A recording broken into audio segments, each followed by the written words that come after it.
মেয়েটা বারবার কল দিচ্ছিল। এই একটা লাইনেই কিন্তু একটা অন্যরকম তাগিদ কাজ করে, তাই না? ফোনটা বাজল একবার, আবারও কল, ২ বার। চেষ্টা কিন্তু থামছে না। ৩ বার। এই যে বারবার কল আসা, এটাই কিন্তু একটা চাপা টেনশন তৈরি করে, তাই না? আর ঠিক এখানেই গল্পের মোড়টা ঘুরে যায়।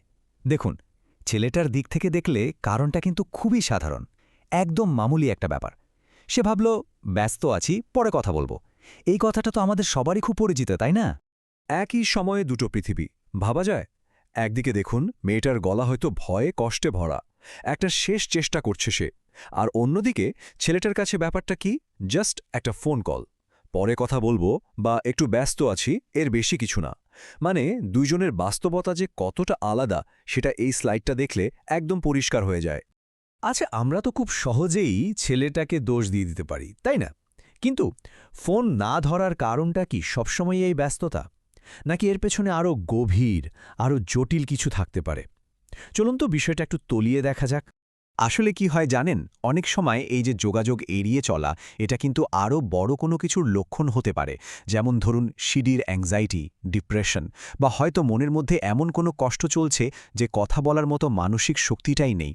এমনকি অনেকে খারাপ কোনো খবর শোনার ভয়েও কিন্তু ফোন ধরতে চায় না। সো এটা সবসময় শুধু ব্যস্ততার অজুহাত নয়, এটা নিজের সাথে এক ধরনের লড়াইও বটে।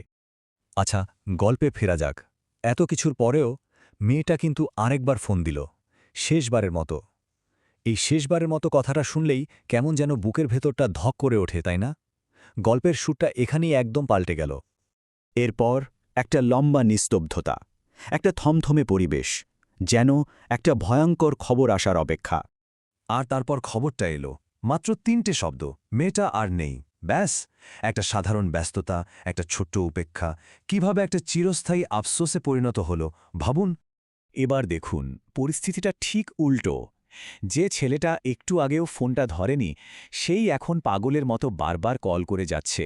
কিন্তু ফোনের ওপারে এখন শুধুই শূন্যতা, কেউ আর ফোনটা ধরছে না।